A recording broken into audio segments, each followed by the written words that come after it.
It's Friday, the 17th of June, 2022, in yet another EGP. We give our reaction to the appointment of Michael Appleton. Yes, Michael Appleton as the new head coach of Blackpool FC after penning a 4-year contract, much to the derision of the majority of the fan base. I'm John Asprell, this is Seaside's podcast. Special pod, I guess. How do you like them apples?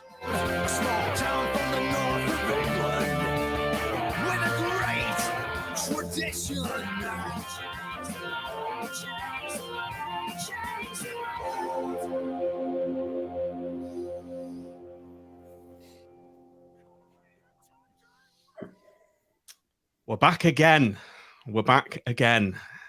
We had to come out to play this evening. Ladies and gentlemen, welcome to the show. Welcome back to the pod. How would you like them apples? Start with you, Tim. Michael Appleton is the new manager of Blackpool Football Club. And unmute your mic before you respond. Bonjour, everybody. Has someone been to Italy? I go away for 2 weeks and all hell breaks loose. Me and Matt Scrafton are in the same boat, I think, because he bogged off on his holiday as well and it all kicked off. So I had my holiday rudely interrupted to make, along with a few others, including Mitch here and Joe, to make a statement. And fresh back from it, and it's all going on, isn't it? So, where were you? Just like we started on our last EGP, which wasn't that long ago. Where were you when you found out the news, and what was your initial reaction? Did you think it was another spoof website? The Michael Appleton news. I was actually at work. I've got my middle lad in with me on some work experience at the moment. So we just finished. I had a meeting with a client, and I came off, and my phone was going bzz, bzz, bzz, bzz, bzz. Oh, here we go. And I think we had a bit of an inkling. We didn't know, did we? But we had an inkling it was going to be Michael Appleton and issues because of issues with Rossini. And it was like, that was my attitude. That was my reaction. It was a bit of a sigh. I can't say I was excited. I think, as we're going on to discuss, I think as the day goes on, I think your view starts to mature a bit. I don't mean mature as in age mature. I'm talking about your view as the scenario matures a bit about where the pros and cons might lie. But my initial reaction, whatever it was, 11:15 this morning when I saw it, was underwhelmed. And I literally aside, I thought, oh, right, okay. Underwhelmed. I think that's the best way to describe it. Sean, come to you next. You were the first person to break it on Twitter, I noticed. You were the fastest finger first. You should have go on Who Wants to Be a Millionaire, because you beat Scranton. I think you even beat you even beat the official club website, so well done. Thank you very much, sir. I really appreciate that. How did you find out? Was it in the official channels or some other way? Well, obviously I found out that he'd been seen again on Wednesday, and obviously as the news came out about Rossini's last meeting being on Tuesday, I guess it was his third time meeting the club. Everyone else had only met him second. It kind of pointed towards the fact that it was probably going to be Michael Appleton that got the job. So I was kind of expecting that, but also kind of semi-expecting some random name to come out of nowhere, like happened with Critchley, because the club have done well to keep it under wraps generally. So, and then obviously, we're here today. I guess we're here today with the announcement. I think it's similar to Tim. Really, you kind of do, your opinion does mature. I think that's a good way of putting it throughout the day, that there are a lot of upsides to Michael Appleton. He's a safe pair of hands, I think. I think he's managed projects well in the past at Oxford and Lincoln in recent times. I don't take any credence from what he did 10 years. I couldn't care less. I genuinely could not care less about that. And I think that, to be honest, I was sold on Rossini. I'd read up about Rossini. I mean, he even made me watch bloody NFL coach that he'd been inspired by and all this crap. So I was clearly all invested on Liam Rossini, but it's all just on an unknown, isn't it? It's on a whim that's going to then sort of take flight in real time, and Appleton has been there and done it, and I guess that's what's been the difference maker, is that he's kind of got that experience in the background of doing these sorts of things, and that's what swayed it in that direction. So that's where we are. Mitch, we'll just come to you next, and before we do, let's just read this comment from Steve. I think the first thing Appleton should do to win back the fans is do a lies laser tattoo removal of his PNE tattoo on Tangerine TV. Is this true? Does he have a PNE tattoo? Can't say I requested for him to take his suit off to find out, to be perfectly honest, but I have heard rumours that he's got one. There's plenty of bullshit going around today. I saw some sort of picture of a queue of the ticket office, people getting refunds. I was like, oh, okay, great. That's where we are we? So I quickly went off of there. Right, Mitch, let's come to you. You looked very underwhelmed as well by this. Were you? Yeah, it was. I mean, Tim's reaction was to sigh. Mine was to go, for fuck's sake, it's Appleton, to my mate who was sat over the desk from me, who's also a Pool fan. And he went, you're joking. But I've had me telling off from Simon Sadler now. So I now know that I've got to see it in a positive light. But I think what I felt like, the best way I could explain it was, it felt at first like it was like a placeholder appointment. Like, I felt like, well, he's one of those people that just sort of bobbed around for the last, he was obviously with us, and I can barely remember those games other than it was really boring after compared to, what it had been. He came in and he sort of, he seemed all very sensible and defensive and really dull after everything Ollie had brought in. And then he'd gone by the time I'd sort of even started to try and make my mind up about him. But then he just seems to have bobbed around for about the last 10 years, not really ever doing a terrible job or not really ever doing an outstanding job either. And it just felt like, it's just sort of a bit like, I don't know. I'm trying to think of an example. Like, when you've got a house and you've just decorated it and you haven't got any nice paintings, so you just go to IKEA and buy like a vague print and put it up on the wall. I felt really underwhelmed about it, but I'm going to bring it round. Like, when I've seen him talk, because I haven't really paid any attention to him since whenever it was that he was last unveiled on Radio Langs. And actually, I was really impressed listening to him talk. Like, I thought he talked really well, and I thought he seemed very measured, and he seemed very thoughtful in what he said. And I've kind of thought, well, maybe I've done him a disservice here, because you jump to this reaction, you jump to this kind of knee-jerk reaction based on what you want. And I didn't want Michael Appleton. I wanted some completely random exotic bloke I'd never heard of to turn up and have us play, some Brazilian guy who was going to something like that. I was thinking Brazilian then. I was thinking, let's go completely off the wall. Yeah, or maybe a German, like a random German. Yeah. It's something completely different, not Michael flipping Appleton. But then I've kind of come round to, I feel like I've got to give him a chance. I suppose what Tim says, the maturing is exactly the point. Connor, as I said on that tweet this afternoon, when you said I love a pun, vis-a-vis, how would you like them apples? I retorted with just as Sean loves a stat. You love a data graph. Mitch loves an analogy, as has just been proved there. Mark Webster saying he loves Matt's description. So, yeah, Matt's analogy was fantastic there. What was your reaction? I'd say you're the most measured of the bunch. So, your thoughts on Appy? Were you Appy? So, I think first, I think I was quite happy. I'd spoken to Chris Walker last night, and read some of his stuff from around the time on Measured Progress, which I think was really helpful to give me context, because I was like 16 during Michael Appleton's first time in charge. And so a lot of my view is skewed heavily by my dad, who thinks Appleton is a complete fuckwit.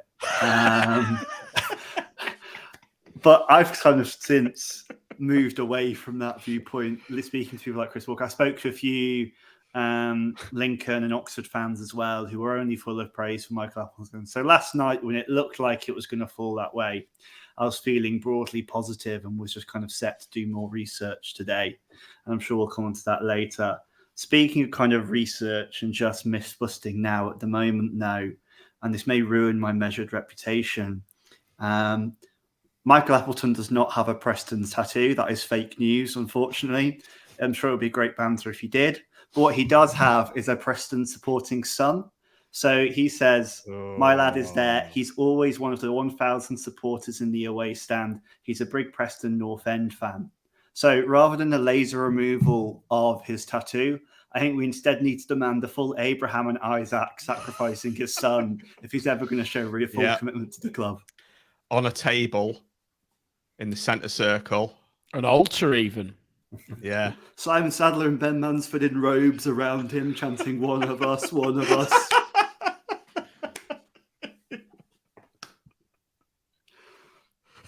So Where do we go from there? I'm feeling happy about Appleton, but he's got some family links that are a bit problematic. The Church of Gaz has really moved on, hasn't it? Since yeah, Gaz is kind of like, there's the Antichrist, but Gaz is like the yin to the yang, isn't he? He's the angel who comes in.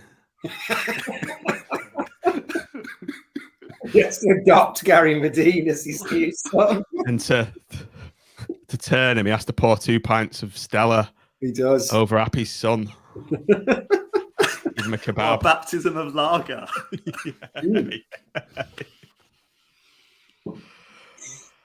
Oh dear.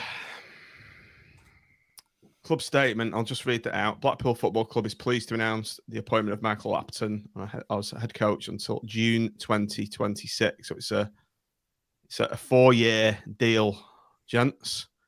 4-year deal. What's the thinking on that? What the fuck? I guess he's overseeing this development, isn't he? The idea is that he doesn't strike me as someone that will walk away from a project. Not that, obviously, probably because nobody particularly wanted him. Unless Carlos is organising it. We never thought Neil Bitchley would do that, though, did we? Well, I kind of did, but that's besides the point. It makes sense because if you're selling a long-term vision, you have to have the investment of their coach as part of that long-term vision. And I think especially after the way Critchley has spoken consistently about being part of a long-term vision and then buggering off as soon as possible, then that's shown that it's almost showing with your actions as much as obviously Critchley signed that long-term deal. Now Michael Appleton's taking over his long-term deal. But it makes sense to me because Michael Appleton, the best work he's done has been gradually, sort of year upon year, making gradual improvements.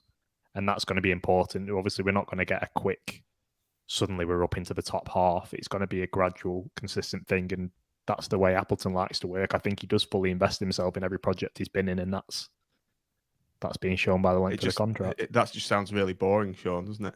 It does sound boring, but that at the end of I think this is the thing because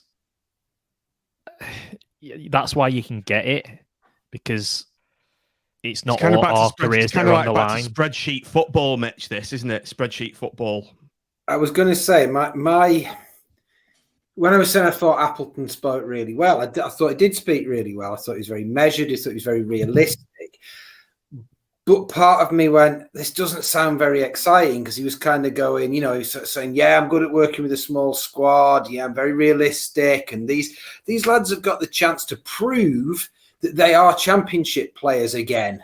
And it kind of felt a bit saying was, yeah, I'll do the same again as we've had this season, which is, and I know we're all going to go, I can see Connor winding up to go, yes, but if we're realistic, and of course that, absolutely, of course that, but it doesn't really get your blood going, does it? It doesn't really make you think, oh, brilliant, next year we're going to aim to be 15th, yay!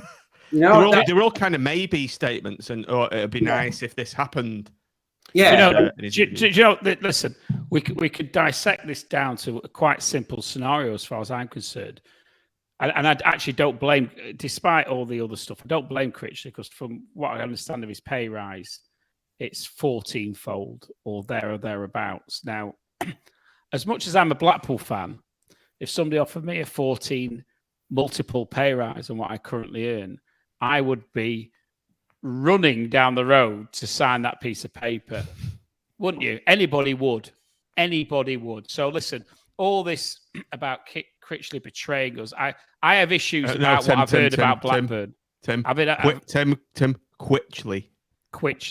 I have issues about what I've heard about Blackburn, which I'll park. But in relation to the Villa, if it's right, he's got 70 grand a week, which is what I've heard from a very, very reliable person. That is life-changing money, and I don't blame anybody. I'd shake his hand and say, go and enjoy that, because that's £3.5 million a year.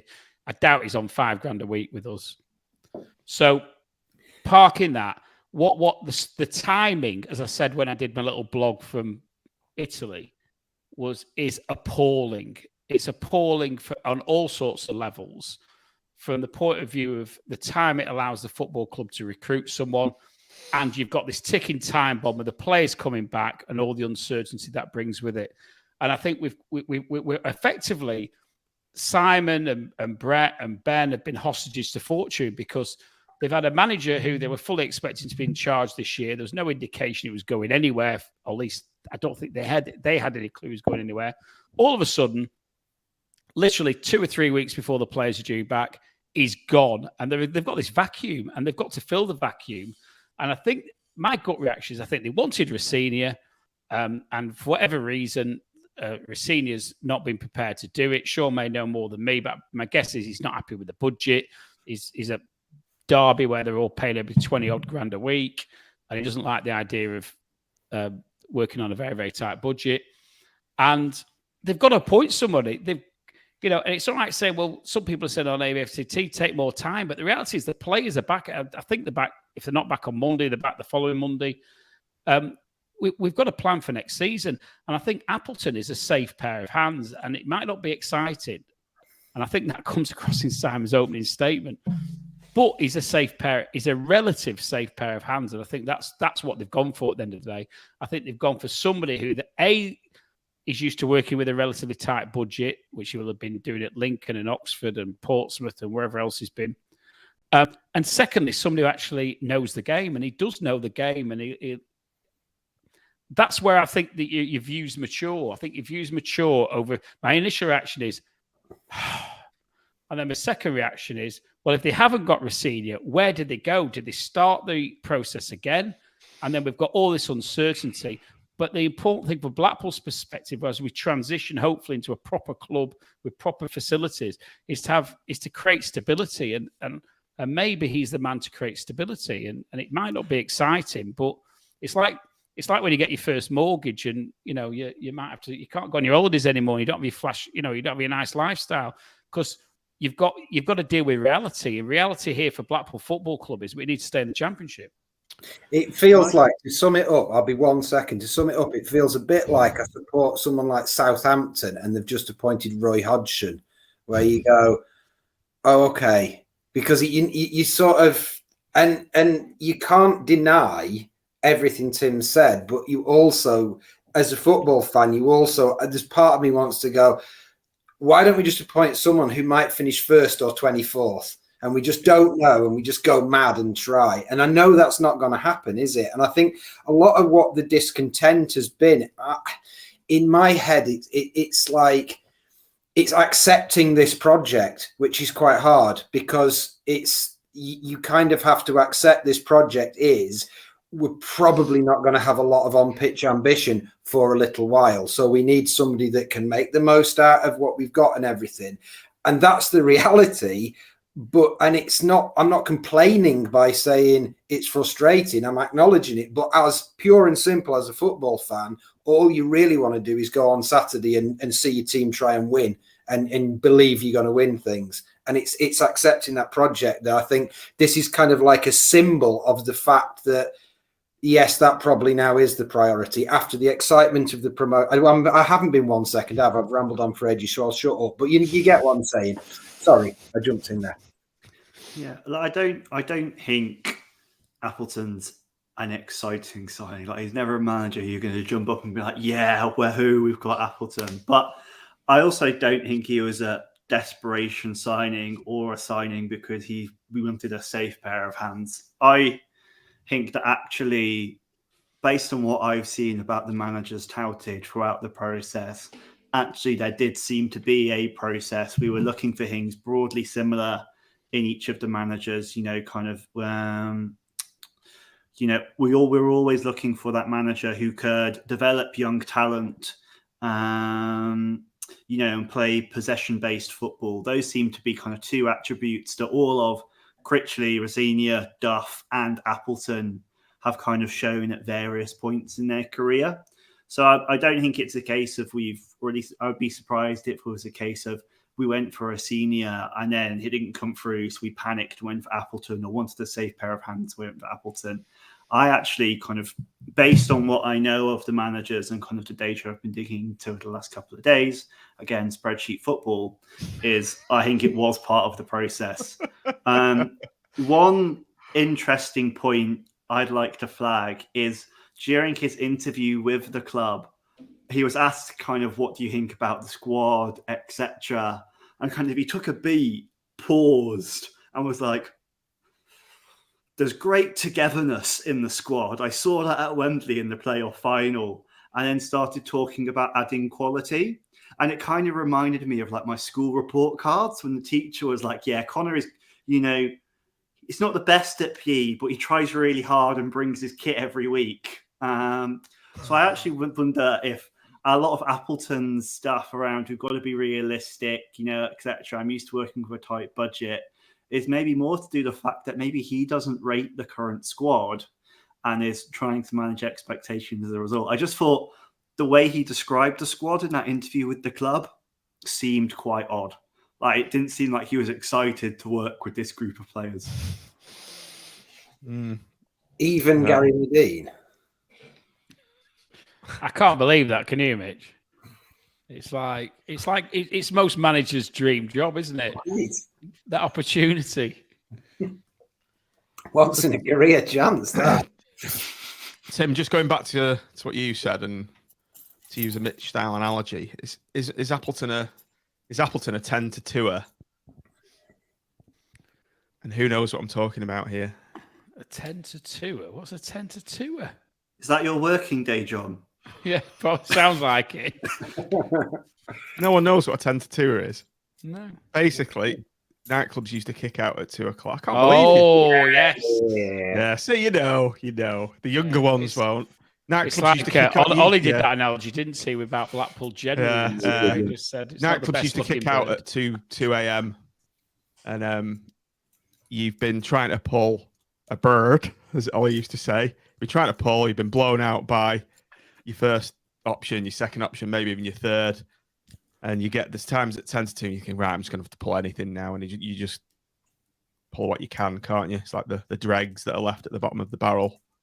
And I think that's possibly the situation with the Michael Appleton. I don't think that's the situation. I think, judging by, I think that Rosinia was saving face with what came out earlier this week to an extent. I don't think he was. Do you think he's leaked that purposely to the press, Sean? Because you were very surprised at the Telegraph. I can't say that. I'm not going to say that. I don't know. But my instinct is it's a face-saving exercise, to be honest. And I think that, look, we might have been sold on Rosinia because of what we've seen on the outside, but we have no idea how he interviewed, and there's not exactly a portfolio of work for him to then showcase. We don't really know what went on in the interview process.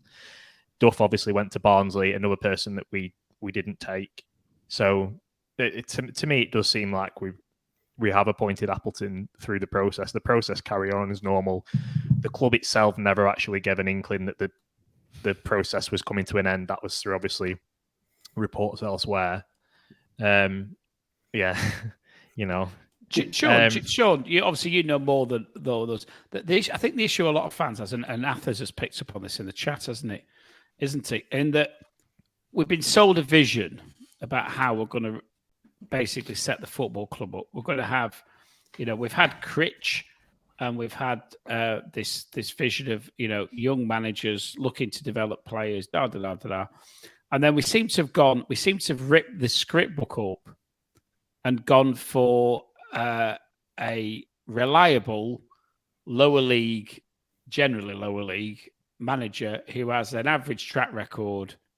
And it's only about 2 weeks ago, Ben Mansfield sat on his couch or whatever and has talked about this vision and the way we're going and this is the way we're going to do it. And then all of a sudden, it's almost like, right, well, we'll forget about that now. This is about pragmatism. This is about... I do think there's a misconception, though, of Michael Appleton to an extent, because of obviously the dull football that we witnessed for that short period. And obviously afterwards, I think the context around Appleton's time at Oxford and Lincoln, obviously Lincoln didn't go too well last time, is that he is going to adapt. He spoke about adaptability today, like Critchley did. He'll adapt at times when needed. And I think next season, perhaps we won't play the most amazing, expansive football that he would like to play in all honesty. But when he's got the tools at his disposal, that's the style of football he wants to play. I think aggressive football. I mentioned Sean aggressive. Yeah, and I think, I think that a lot of managers say they're going to play aggressive football. What is aggressive football? For me, aggressive football is high pressing, and as Connor has kind of said, that's not particularly his game. But I think every manager likes to say they're going to play aggressive, expansive football. I mean, Critchley used to say how he was going to play aggressive front foot football, and then we'd shape up at QPR away and not even try and win a game. So it's like you can say one thing and do another. I think there's elements to what the club is selling that are different to what we're getting, and I think that it just don't say anything and just get on with the process. I think that just to get on with hiring a manager and just get on with it. I think personally, this is the main thing for me. I think with Mitch as well is we've kind of looked into John Stevenson and things like this and the structure and stuff that it looks like they want to follow. And is this something that will become more apparent 5 or 10 years down the line, and it's sort of gradually building to that way, but they're not willing to fully 100% convert to that because they know that if you do go from 1 to 100 very quickly, you can lose your championship status. So I think there's an element to which we're gradually doing it. But yeah, I think there's definitely elements where I think the fans are probably seeing things and then it's not perhaps coming to fruition. But again, I think it's slightly unfair, some of the conceptions of Appleton, the way he wants to play football. Like we talk about wanting a young manager. Cliff in the comments makes a really good point, which is that Appleton's only 2 years older than Critch. Like it feels like he's been around forever, and he has, but that's because his playing career ended at like 25 with a career-ending injury, and since then he's actually had a wealth of experience. He was highly involved in West Brom's academy and the kind of building of West Brom's academy, which is now, I think, a top 15 academy in the country. That is a job that Dan Ashworth, formerly of Brighton, now sporting director at Newcastle, fought for him to get. After he lost the job at Blackburn, Sir Alex Ferguson brought him in and gave him a rollicking at Carrington for taking the wrong job. And, in between doing Blackburn and Oxford, he did scouting for Roy Hodgson's England and is still regularly in touch with Roy Hodgson. So he's got contacts at every senior level part of the game. They've trusted him to develop young players because of his experiences at places like West Brom, and then also how he's helped grow young players at places like Oxford and Lincoln. Brennan Johnson, we all remember, was an absolute integral part in Lincoln City's season. And, putting that amazing cross to Ollie Turton, put in the back of our own net in the playoff final. He's also worked heavily with players like George Grant, who've gone from kind of nobodies to one of the best players in League One in midfield. So I think to kind of say he's a safe pair of hands and not in line with the club's vision seems a little bit harsh, because I think the two things that if I was the club, I'd be prioritising, which is moving to a model where you develop young players and sell them on for cash. He's got experience doing that and has proven he can work with young players in that way.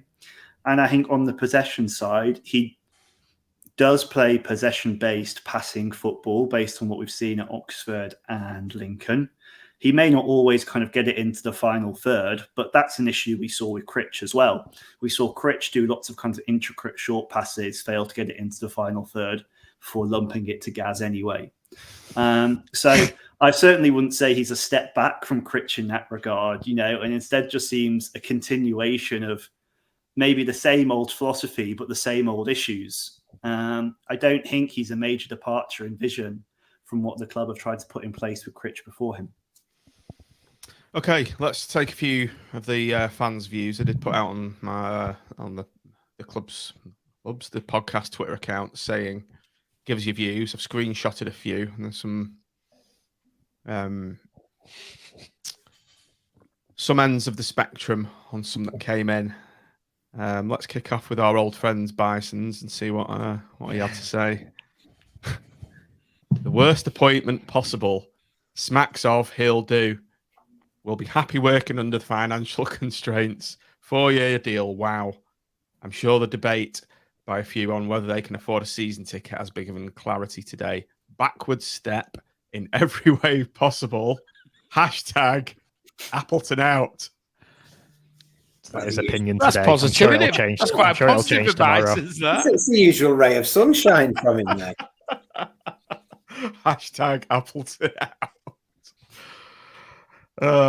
Tim, but smacks of he'll do. It's a bit of what you've said almost. Yeah, but as I said, I think my views are slightly bit. I said again, going back to the adjective uses, immature during the day, in that I can start to see the logic about and Connor's observations are quite positive, and he's listen, I like Mitch. My experience of Appleton, I got to say, when we went to Lincoln away and they beat us, I thought it's the way they played. It was about over 12 months ago. They were the better footballing team than us, without a shadow of a doubt. So I think it's wrong to say that, or to think that Appleton just plays this very prosaic and unimaginative football. I thought Connor would be in before me tonight, I have to say. But I got to, Lincoln away, I thought they were good. And I thought the way they came down the channels was excellent. And I was there thinking, I wish our team played football like that. That was the way I was thinking. Now, that's good to hear, Tim. A bit of positivity. Yeah, I will be positive. Now, we have a very negative view of because we went from this gung-ho football under Holloway, and at the start of that season when Holloway left, we played, I think, the best football I've ever seen Blackpool play. And then Holloway lost his mojo, and we can talk all day about why that happened. But he comes in, and all of a sudden we turn into this very regimented and unimaginative and defensive-orientated approach to a game, which was just like the antithesis of what Holloway... Tim, I was going to say that word. Yeah? I was going to get my own. I swear to God, it was in there. So, so it was like the yin and yang, wasn't it? It was like Appleton was on the opposite of what Holloway was, and I think that's why we have this very negative connotation. Yeah, I think we've got this. We've got it baked into our heads, haven't we? It's but when I've seen him play when I've seen Lincoln play, when we've seen Oxford play, I can't say I've had this particular negative view of the way that his football teams have played the game. And what we probably will find, and I think it came out in the messages, is Critch. Let's be right. Critch has picked up a couple. I think he's done a great job of getting Ekpateta and a few others. But the recruitment has been a bit hit and miss, and maybe Appleton will do better. Yeah, okay, I'll take that. Next up, we've got Ian, philanthropist. Can't help but feeling deflated by this appointment. He dumped us to join Blackburn, who sacked him soon after. What experience has he got at championship level? Sincerely hope, Simon SS and Simon SM. It means me, Anthony. It means me. Exactly. Now. Sincerely I'm hope Simon Sadler and Sean McGinley have got it right, but I'm not convinced. Yeah, listen, Ian, I'm gonna rebut you there, really, in terms of my decision making. To be honest, I just don't get this walking out thing. I just don't get why anyone gives a shit. If you do give a shit, I think Why? Because we all know why he walked out. Yes, he was stupid for not doing his due diligence in the first place. We know that. But I think it takes a lot to just walk out and go, I'm not doing this. So I don't really get why that's a stick to beating with him, in all honesty. Yeah. Fair enough if you don't think he's a decent manager, but I just don't think that's anything to go off. And it also is like, that was 10 years ago, and people can grow. He's spoken very publicly about the fact that taking the Blackpool job was a mistake, and then taking the Blackburn job was fucking on in that mistake and compounding it with a second. Like, he recognises that was a bad idea. He recognises that was poor judgment. And I think as fans, we need to take that for what it's worth and say, okay, great, show us what you've got now. Okay, let's get the next one up. From Tony Lawson, Mansford said one thing, did another. I really can't see how this is a good appointment. Some of our better players might think about their futures based on this completely underwhelming appointment. I think Sean's already touched on this. I think there's something in this where what we are told and then what happens isn't necessarily the same thing. And I think what I genuinely expected, whether it was Rossini or somebody else, I genuinely expected that we'd end up with, some guy who's been working under Bielsa at Leeds that nobody's ever heard of, that's, the next hot thing or whatever. And there's a certain cachet in that in terms of sort of what the players get out of it. That like Maxwell and Medine were banging on, weren't they, when we first got Critch about, we've been doing football all wrong all our lives. And, this guy's teaching us things that nobody else has taught us. And I assumed we'd kind of carry on that mold of this sort of new breed of sort of Uber coach. And I don't necessarily like that model, because I quite like an old school manager emotionally, but it's the model that it was. And I think there's a little bit about, we've heard all about the Blackpool way. And as Connor said, the Blackpool way so far has been quite successful, but it has seemed to be mostly knocking along the back line, giving it to Grimmy, and then Grimmy hits it as hard as he can towards Gaz. What's wrong with that? What's wrong with that? No, that's fine. Don't talk that down. Hey, listen. I'm a main advocate of that, because it actually works, as opposed to theoretical, sort of theoretical fantasy football. It doesn't work unless you've got, really good players or the right players to play it, and we palpably haven't. But there is a little bit of an element of sort of the gloss of what the club is saying it is versus what the club is actually doing. And it doesn't quite match up. But then again, if Appleton, I suppose Asta said in the chat before, if we finish 15th, it's progress. If Appleton keeps us stable, then, we can't sniff at that, because we could quite easily, on the budget we've got and everything, we could quite easily go down, and then we'd all be moaning because we've been watched beautiful football and gone down. We could be Peterborough, we always play this sort of attacking, attractive football and go down every year. I think two people in the comments have just nailed it as well. Raggy's just said, I don't think walking out should be discussed, really. It wasn't normal. It's absolutely right. It wasn't. Anyone with half a brain would have walked out on the club, and Cliff's just saying the same, yeah. Great comment there. Appleton walking out 10 years ago is a badge of honour in my book. So, but O's for exactly what they were. It's probably got 3 times the salary as well. So I don't think it's all moralistic, but equally working under those conditions at that time. If I could just say the most cynical thing I've ever said on the pod was, if you remember, Critch suddenly started talking about the fans and how much he loved the fans, and fans were great. And I look up at those fans and I wish I was with those fans. And it sort of seemed to appear from nowhere. And it almost felt as if somebody had said to him, Neil, you need to get the fans on side. And I don't know if somebody might have said to Appleton, look, right, you're not going down so well, but just slag the Oystons off, in your first interview, and that'll get them all on side. Now, I am saying the most cynical thing I've ever said on that. But, this is a club that is very aware of its public image. Would we agree? They are very, very savvy with their public image compared to what we used to see, which was they didn't really give a shit how they were seen. They've got a media team. Mansford's very switched on, an experienced CEO. And I wonder if, the first thing he said was, I know exactly why you all boycotted. Believe me, I've been there and I'm on your side. Now, if you're saying that from the heart, fair enough. I actually really agree with you, Matt. The club absolutely do act that way. And one thing I suspect might have happened is if Rossini's agent did leak it to the press that he, this potentially fake news around, him turning down a job, etc.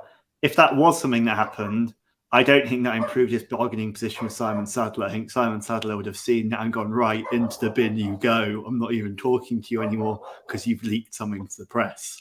Based on how we've heard Simon Sadler operate, that seems to me to be the more likely outcome because the club is so switched on. I also think I completely agree with you on Neil Critchley. It always seemed to me straight like, oh, Jurgen Klopp does this very successfully. I'm going to do what Jurgen Klopp does and build a relationship with the fans, which worked and it was great for a period of time. And I don't think Michael Appleton's going to be able to do that because he's just not the most expressive of individuals. Like, he gave a great interview in the Coach's Voice where he said his wife's nickname for him is Flatline because he just isn't responsive. Like, doesn't show any emotion. So he is going to have to find new ways of getting the club, the fans on side, and slagging off to Oysons might be part of that. Well, look, as long as he's not doing all this hard, because I think, we've probably been there with that, haven't we?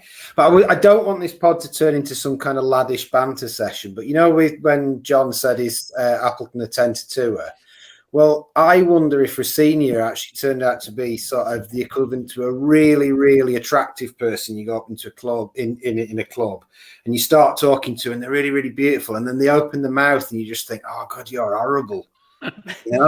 You're so up yourself, and then you just think you kind of make your excuses and go.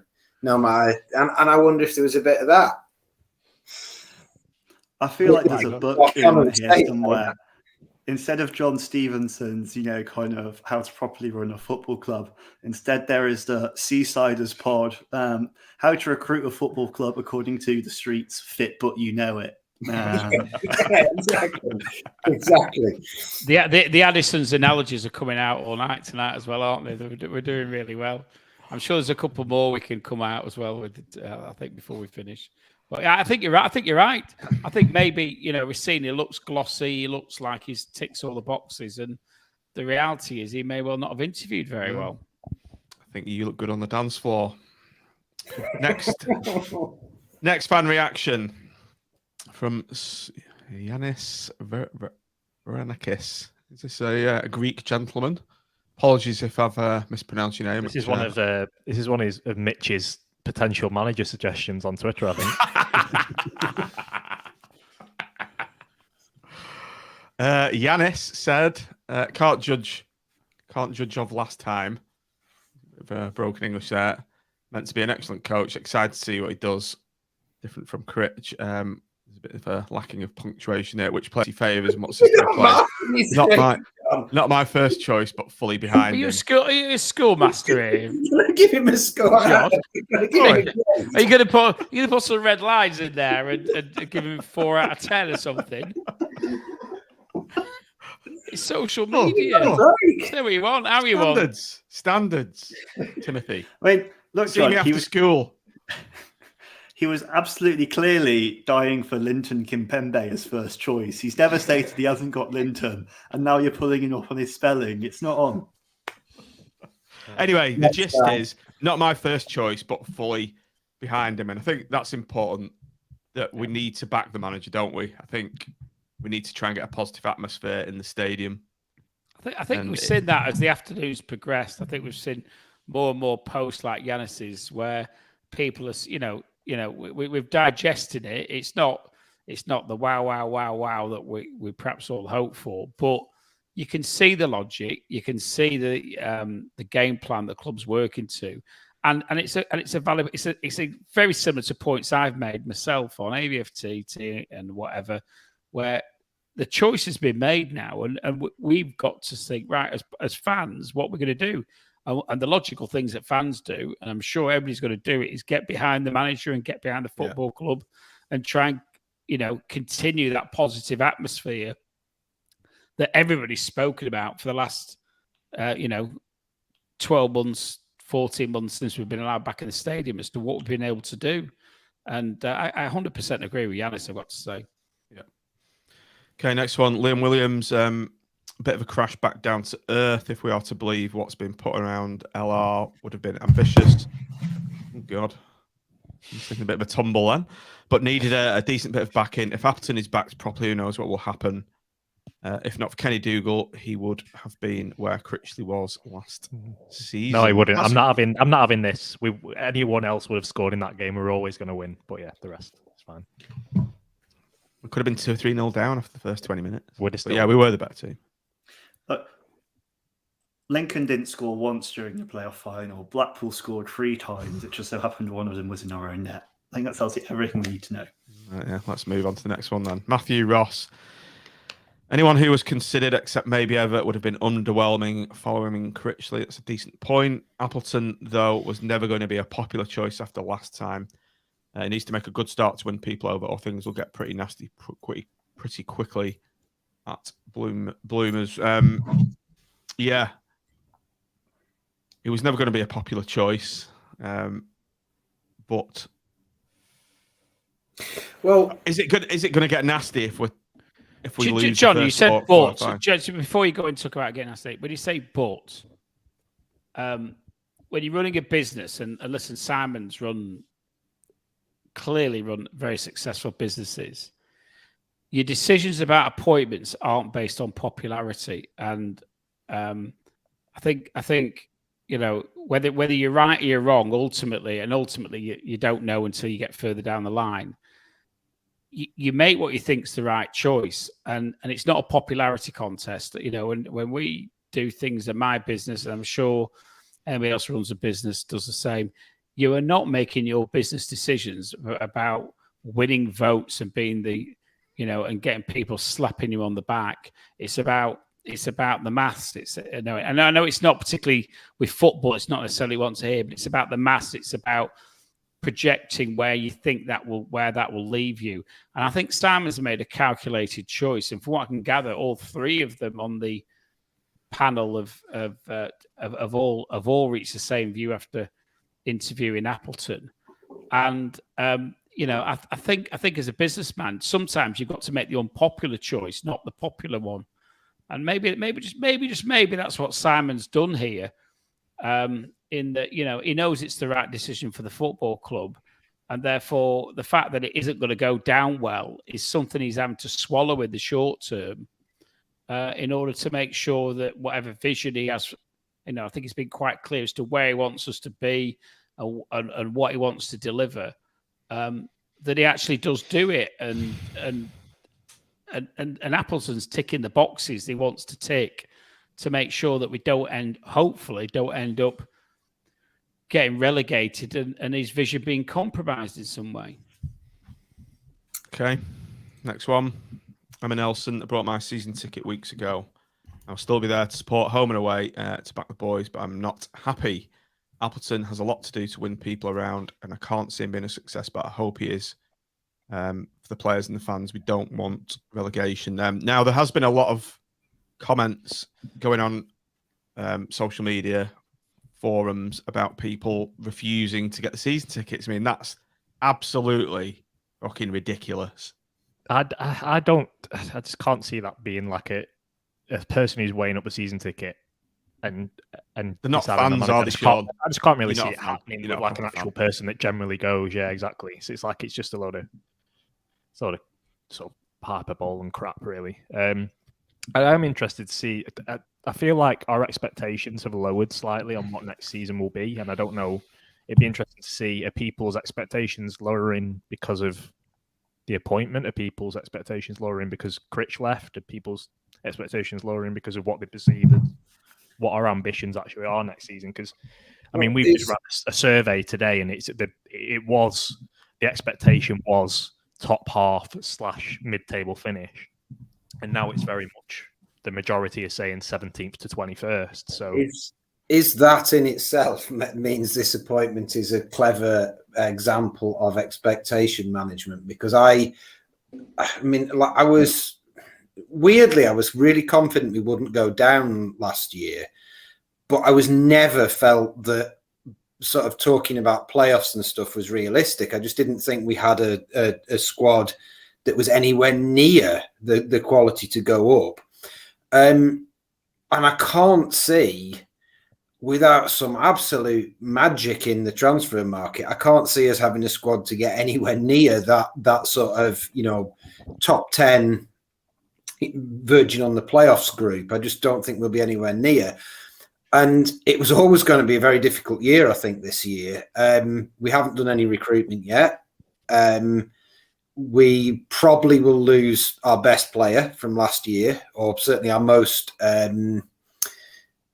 penetrating player from last year in Josh Bowler. So that's a massive gap. And actually, it sort of feels a bit like I even had Critch stayed, that, we always might have finished 17th, 18th, whatever. It was always going to be a difficult year. But weirdly, under the circumstances, finishing sort of 16th again might feel quite triumphant, because, I don't know, you know what I'm saying? It's like that expectation management thing. And I don't know. I'm sort of expecting, this is sort of part of me is looking forward to seeing like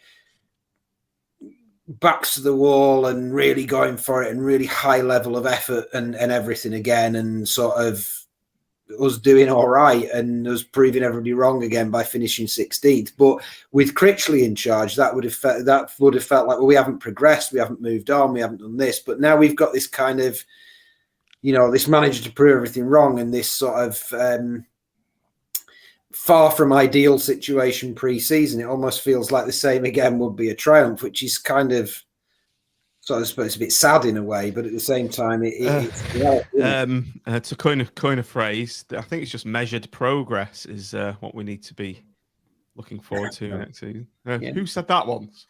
Yeah, I think it's also right about seconds. You got the second season syndrome, haven't you? In the first season, you come up from promotion, you're used to winning, you've got a pattern of winning. And I think that probably carves out a few results that you might not otherwise have got. The second season, as we've seen with some of the teams promoted to the Premier League and teams promoted to the Championship, they struggle that second season to maintain the momentum. And I think my gut reaction is Critchley probably knew that. And I think he always felt that he was going to struggle to replicate what he did this year, particularly bearing in mind the statements coming out of the football club that budget was going to be tight because the money was allocated to infrastructure. We're not allowed to say that, though, because we in Simon's telling off, there was no doubt about if there was any doubt in anybody's mind that Simon spends time reading the forums and I think watching right. Tonight, I think that was dispelled by that late amendment to his statement. Saddle it out. I think he's spot on with that, Tim. I think whether he ever voiced it, whether there was ever any conflict, I think subconsciously Critch would have thought, to really take us to the next level, there's a degree of investment, there's a level of player to push on from where we were. You've got players playing above their level who aren't going to continue playing above their level forever. Players do regress to a mean eventually over their career. You've got some key players aging within that squad as well. And I think that, that probably was a factor in Critch's decision, whether or not, he's ever expressed it or there's been any conflict with Sadler. And, I think that's got to be subconscious. I think just from the sort of closing months of his time at the club, he would constantly say phrases like, we have to be at our absolute maximum on and off the ball for 95 minutes if we're ever going to get anything out of any game in this division. And he used to always speak about the fact that we were always lacking that quality to be able to, when we've got a 7 or an 8 out of 10 performance, we're able to then get that goal that matters the most to get those 3 points. And I think that he seemed more laboured and withered. Well, looking back, you don't think about it at the time because obviously you don't think anything of it. But when you look back and think of some of the things that he did say and consistently the message he was putting out, he was putting out this won't last. This won't last is sort of the message from him. It wouldn't last, would it? It wouldn't. No. Even though he's just left, I just should have saved when he comes back. But I also hear from the Liverpool supportive friends that the relationship between Critchley and Gerrard has always been a very close one. It's like a bromance equivalent to Mitch and Gary Medine. It really is. It's that close. Liverpool friend. Yeah. I've got the video to prove it as well, Tim. If anybody doubts it, he's my best friend ever. Well, we've seen that on the video, haven't we? And Mitch Cook. Yeah. And the real Mitch Cook. And the real Mitch Cook, absolutely. Now, let's move on to the next one. Have we done that one? Done that one. Yeah. Done that one. Tangerine Chris, when we appointed Grayson, it was underwhelming. This phrase has been... It's a theme, isn't it? It's a recurring theme. But where you could see the logic, this is similar without any logic behind it. Not sure what happened at Lincoln last year, but it's not a great endorsement of his skills. I expected him to turn up at Salford next, not in the Championship. Chris isn't happy there. For me, there is logic behind Appleton more than Grayson, because Grayson hasn't had success anywhere for, I don't even know when. I was probably about 12 when Grayson last did anything remotely successful in football. So I think that the Grayson one was just a let's get someone that knows the place while we're getting to know the ropes kind of appointment. Whereas Appleton, I feel like there's more of a structure to it. I'll make a Harry Redknapp style point that if he was called like Michaelinho Appletinho, and he'd done the things at Lincoln and Oxford, and Oxford fans and Lincoln fans are both saying they played some good football under his time there, would we be more impressed? Yeah, it's all about the marketing, isn't it, Sean? Yeah, he's just a northern bloke, some bold northern bloke who, by the way, Jesus Christ, he's built like a brick shithouse, but that's besides the point. But he's common, and obviously we, like Mitch was saying, you want that mental appointment, and I think there's an extent to which obviously we'd all bought into Rosenior's. I mean, I literally said I basically wrote a love letter about Rosenior, about all the stuff that I'd heard him say and stuff. He just suits me my idealisms of football. He was just portraying in his words. But again, it's all words, isn't it? Did Rosenior like XG, Sean? Did he ever quote any XG in his? Do you know what? He didn't. He didn't actually, from what I saw. But I'm sure that he would, because everything else was just superb. So when he turns up at like Stevenage, loses like 7 out of his first 8 games, gets sacked, and never gets a job again, then we'll know. I think the other point to make about last year for Lincoln was, I think Michael Appleton had to take leave of absence, didn't he, because of an illness? Yeah. So, and they lost a lot of players as well, didn't they? Yeah. So when you're comparing the season before, where we obviously beat them in the Division 1 playoff final last year, I think you've got to take account of the fact that he wasn't hands-on. I don't know how. To be fair, I don't know the specifics, and I don't know how long during the course of that season he wasn't actually physically at the helm. But if you're managing a team and you aren't there on a day-to-day, week-to-week basis, then the reality is you're not managing the team, are you? So he was under the knife for testicular cancer, so it would have been at least, probably a month or so. Well, I got the impression he'd miss a lot more than a month for the way that it was being spoken about. But I don't listen. I haven't had time, bearing in mind work and bearing in mind the timing of all this, to look into it. But my understanding is he missed quite a bit last season. Was the impression I got. Well, it's like us. If we hadn't have gone up and then we'd lost Marv, Jerry Yates, and Keshi, like your literal bedrock of the side that made it what it is. That's essentially what happened with Lincoln, with the likes of George Grant and Brennan Johnson and Morgan Rogers. So it's entirely understandable there's going to be a drop off there when there's not the investment. And I think part of the reason he ended up leaving Lincoln was he was having disputes over budgets. So it's quite understandable, really.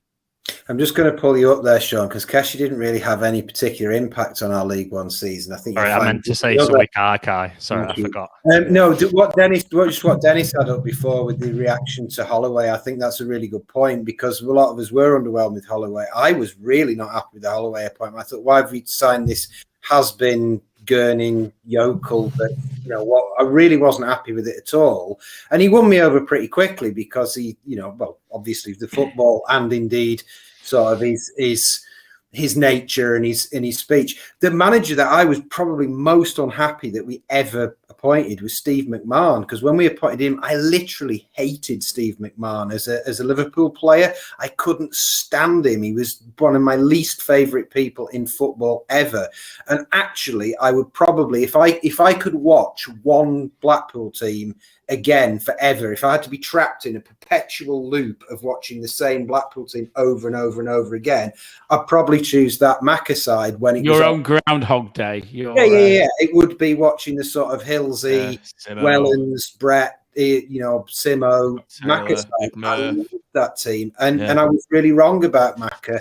I was wrong about. My dad actually wrote to Steve McMahon once, Mitch. He wrote to him to say, he says he's never written a letter to it. He wrote to the Blackpool manager saying how much I absolutely loved the football, the brand of football that we played. He says he's never done that before. And you say he really enjoys his brand of football and Did he get a reply? No. It was golfing, wasn't it? I once wrote to Vicky Oyston urging her to not sell Andy Morrison.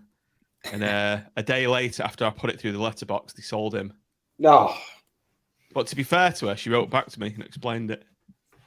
She That's said, I've been a fan since I was 2 years old. 2 years old. My husband says, and it'll be reinvested and the balance sheet will look better. Mine, Mitch, was Sam Allardyce. I don't want this manager. Yeah, it was Sam Allardyce. And that was that. So that turned out to be pretty successful, Yeah. Bradford get that game aside. Yeah. So yeah, I think we just need to suck it and see, don't we? Let's trust the process. Next one, we've got 3 to go. This was from Sean. Is this an undercover Twitter account you've got, Sean? I'm everywhere. Gobsmacked, really. Massive concerns about his ability and his football philosophy. To offer him a 4-year deal is madness, unless there is a performance-related break clause. Which attributes does he possess that match those outlined by Mansford? I just can't see this one ending well. So that it seems that, again, Tim, to pick up on another theme, a lot of people are saying it doesn't mirror what Ben Mansford was saying in that Is video. this before Sean's views have matured? Yeah. Our Sean or that Sean? I don't know. Sorry, I thought it was Both. our Sean the way he was saying it originally. It's not. But, no, go on. Sorry, carry on, John. No, that's it. I've got nothing more to say. Next one. Another Sean. Like, He's ubiquitous. This is me, Matt. It's like before and after picture. Ubiquitous.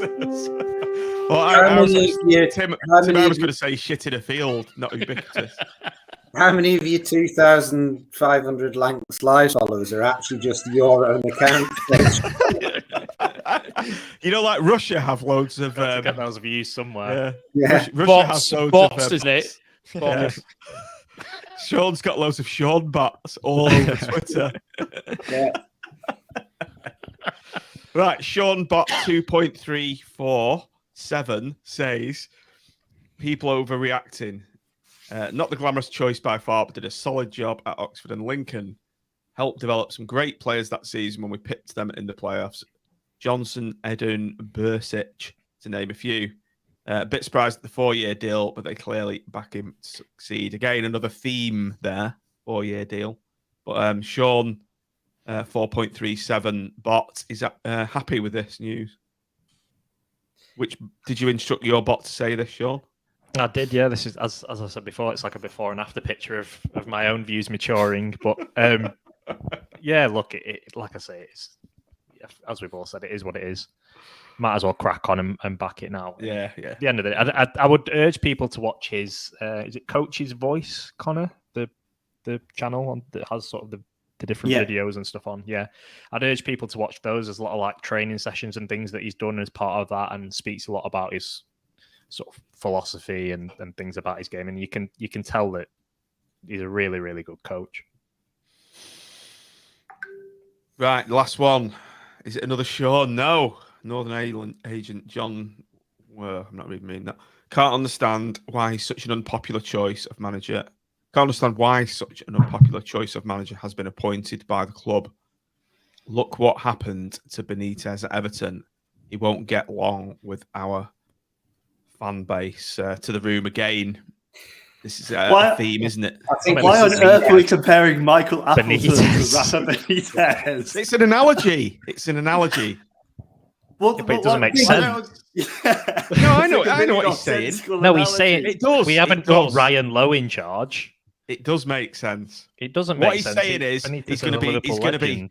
He's going to have no breathing room like Chris. Well, Wood. to be fair, Michael Appleton was a Preston player, so Yeah, but there is that sort of analogy between Benitez and Liverpool and Everton, and he has got to overcome the fact Yeah, that he was a of knob. course he does. He does. The Benitez animosity comes from him openly saying that this shady line about big clubs and small clubs, doesn't it? It comes from Everton fans perceiving that Benitez actually laughed at them openly as Liverpool manager. And whilst Appleton played for Preston, and this is going to sound bad now, I'm convincing myself against it. He played for Preston, his son supported Preston, and so there's a pernicious rumour that he's got a Preston tattoo.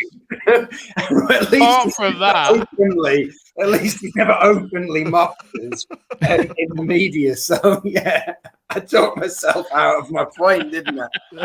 Look at all his comments coming in. Yeah. There's Nobber. Son's a huge P&E fan. Appleton has. Well, that's just Preston tattoo. ridiculous. You need to get a Max grip of doesn't- yourselves. Max Like was a Arthur Preston says, who cares, man? Isn't it a big fingers up to them, the fact that one of their fans has decided, you know, I could not give a shit and I'm going to manage Blackpool. So he clearly doesn't care that much. We need to find out if he's got a Preston tattoo, don't we? I don't think his son is going to be showing his face. He seems to be getting a lot of grief. No one even knows who he is. He might be 12. Big You're going to ask him now, Sean. What's on your CD player and where's the Preston tattoo? You've got to ask it that way. You've just got to go, where's your Preston tattoo? And if he goes, oh, it's no, I haven't got one, then you've got him, haven't you? Right, Sean, on your first presser, this is your number one. I want this first on your to-do list to ask him straight out, do you have a PN tattoo on your body? Yes or no? It's your duty to do that. Yeah. I'm sure they'll love that. I'm sure Scrafton will ask lots of insightful questions, and I'll ask about his Preston tattoo straight afterwards. Tattoo removal done by Keogh on Tangerine TV for Stephen. Fucking brilliant. Group chat with them removing the tattoo together. Live tattoo removal followed by ritual sacrificing of his Pierre Preston supporting son by Gary Medine. Oh, I've lost my train of thought now. Luckily, we've got a script. We are semi-organised. Connor, over to you. I did ask you to give us a bit about Michael Appleton, his managerial record, and what can we expect from him a playing style? What sort of a brand of football are we likely to see? Sure. So I think in terms of his record, and that track record we talked a little bit about earlier, he had 51 games at Portsmouth and kind of won 15 of them. Was only relegated because of a 10 points deduction, which, you know, he can't control the club going into administration.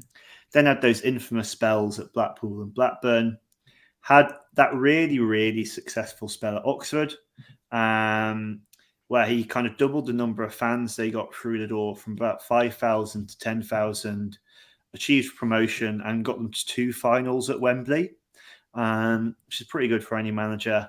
And obviously that spell at Lincoln City a little bit more recently, where when he arrived, the squad was kind of veering towards relegation, stabilised them the first season. Second season, got them to play a final where we beat them, and then it all kind of went off the rails a little bit last season. But, you know, nominally, what I would say is a good record here. And in terms of playing style, there has just been a good article published on the UTMP website, which has lots of diagrams and goes into this in detail. But very, very briefly, he plays with a lot of width. He's quite similar to Critch in that way. You know, likes to progress the ball kind of down the wings before trying to get it into the box. Lots and lots of kind of 1v1s and dribbles. So Josh Bowler, if we don't sell him, will probably end up being continue to be a very good player under Michael Appleton, with that focus on width and dribbling. surprising amount of possession and passing, given I think this image we have of Appleton is kind of quite an aggressive manager. In League One last season, actually, I think only MK Dons and Charlton completed more passes. And MK Dons are obviously passing extremists. That's kind of like their whole personality. They think football is about passing rather than scoring goals. Like Swansea. Exactly. They're like, well, Swansea took Russell Martin from MK Dons because they loved it. They too got converted to the cult of passing. One thing, and the cult of Gary Medine won't like this, is that they rarely played it long to the big man. I think for Blackpool, that was our most often progressive pass last season. For Lincoln, it isn't even in their top 3.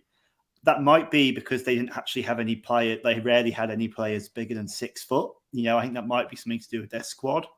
But stylistically last season, very few big balls kind of over the top. Lots of kind of short passing down those wings. You also saw their lack of height and some real weakness in set pieces.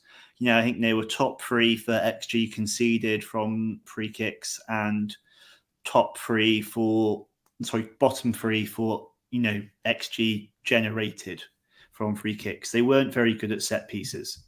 And then defensively, this is probably where I would say Appleton maybe fits his slightly more conservative persona. Like his Lincoln sides never really pressed high up the pitch, particularly didn't last season. Most of their defending was done kind of in their own half compared to the rest of the league. They're kind of much more comfortable sitting in that kind of low block, getting bodies around the box, protecting it, and kind of letting the opposition kind of take pot shots and put in speculative crosses. That was kind of their defensive style, which, again, we saw that comment earlier around what do all our best players think. I think that's probably a style that suits players like Richard Keogh and Marvin Ekpiteta a bit better, because Richard Keogh is never going to beat his man one-on-one in a high defensive line, but both him and Ekpiteta are very, very adept at, blocking shots and heading the ball away when those speculative crosses come in. So I can see why Division is a kind of continuation from Critch in terms of that focus on playing it down wide and the dribbling. There's a slight difference in that we probably won't try and press as much, or press slightly less aggressively, but that arguably better fits our playing squad as it currently stands at the moment. So again, you've probably been able to tell this from my stance on the podcast so far. Cautiously optimistic. That was like somebody doing a professional thing on the radio. It was very good. I know. Very good, wasn't it? Yeah. I was just going to mention, you said there about the importance of Josh Bowler. Obviously, if we do lose Josh Bowler, someone the club had tracked for a while, obviously before Appleton came in, is Morgan Rogers, who obviously he had on loan at Lincoln. He's someone that we had lined up, had Josh Bowler gone in January to come on loan, being recalled by Bournemouth. So he's back at Manchester City. He will become available for loan. It's pretty natural that he'll become available for loan at some stage this summer. So he's probably one I should think, that would fit the bill. And obviously Appleton knows him as well, which would be a big plus point. Right then, finally, before we go, how do we all think he'll do? And we do need reinforcements in the squad, don't we? Tim, what's your gut feel? My gut feel is I think we're going to struggle to replicate last season's finish. I think anything above the bottom 3 will be a success. I think that's again, to use that word again, it's a theme that's been running around a lot of the people. I've been saying finish bottom 4. Doesn't really get your blood racing, does it, Mitch? No. And my instant reaction was, well, that's it. That's us done with, me. But then I also have this feeling that is sort of nagging in the back of my head, which is a lot of the issues we had last year were Critch sometimes you could really tell he wasn't experienced. He'd do stuff and you think, why are you doing that? And the Michael Appleton from 10 years ago is a very different beast than the Michael Appleton now, seems to be what we're saying. And I just have this also this nagging feeling that he might prove us really wrong, and that it might just be a masterstroke on the slide. That's not me going, oh, actually, I think everybody that's slating it is wrong, because I was slating it, and I'm still a bit like, oh, Appleton. The comment he put up before where the guy said, I can't remember who it was, said, I expected him to turn up at Salford next. I thought that like absolutely nailed it. Like I talked him up in my head for 40 minutes, and the guy went, yeah, but I expected him to turn up at Salford. And it's like, yeah, that is so where he feels like it wouldn't be weird if he was unveiled as Salford manager. And so it's like, why have we got him here? But there's this part of me going, this might just be one of them where everybody's going, this is terrible, it's awful. And this guy just shows everything he's learned over the last 15 years of his coaching, his managerial career, all the experience he's had might just work for us in one magic. I think it's a classic example. If you think about something for long enough, you cover every single possibility. I just keep talking. I can't be wrong when I can clip the bit out where I said it. But I don't know. I don't know. People who claim to predict football, I do think this is probably the first place where he's at a club that's kind of is progressively making strides. I think Oxford have always kind of had their ceiling, and I think Carl Robinson's showing that. Obviously, I still don't think they own their stadium. I think they're sort of always been a club that has that ceiling there at the top of League One. Lincoln obviously weren't able to kick on the season after the loanees and when Michael Appleton wanted to because of budget. And obviously prior to that, we know the experiences we had. So he's always had this reputation about him of being this coach that should be kicking on, and he just hasn't quite yet. So as Mitch says, I'm quite optimistic in terms of it now, to be honest. And I think, look, it is what it is now. So we have to get invested, because if you're not invested, there's no point in you bothering, is there? So I think I'm going mid-table personally. I think, let's say 14th. But take Sean's predictions with a pinch of salt. Yeah, no, that means he's going down. So I don't really need to publish that prediction spreadsheet, do I, Sean? Don't want to. But no, I'd have deleted it if I were you, to be honest. We've still not actually gone through that with a fine-tooth comb yet, have we? Phil Hornby did that for us, so we must address that. Give us all our final positions. Right, gents, any closing words? I'd just like to kind of mirror what Sean said. It's done. They've made the decision. We're all not 100% happy with it, but we've all got to get behind him now, haven't we? We all want the same thing. We want the club to be a success, and I don't think negativity helps in any way. So, what you're suggesting we end with a chorus of Michael Appleton's Tangerine Army? Well, I won't go that far. That's too soon. Although, to be fair to Michael Appleton, one thing we have discussed is the 3-syllable surname, which is perfect. It is. It does. It's got a symmetry to it, isn't it? I think we're done, aren't we? I think we've done it to death. I think we are. See you. We're all underwhelmed, aren't we? We're all underwhelmed. You're looking at all your faces, and nobody's like going.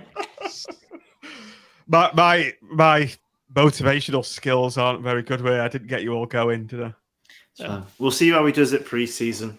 It's the Michael Appleton of podcasting. This has been a very underwhelming production. You have been watching the Seasiders podcast. Please do like and subscribe. Thanks for joining us this evening. It's been fabulous to have everyone's feedback. Thanks for everyone who gave us the views on Twitter. And all I'm most said is thanks for watching. Thanks for downloading. And up the pool and Appleton's Tangerine Army. No, it's too soon. Goodbye. Appleton. Yeah, too soon. See you later. Up the pool. Up the pool. What a pool!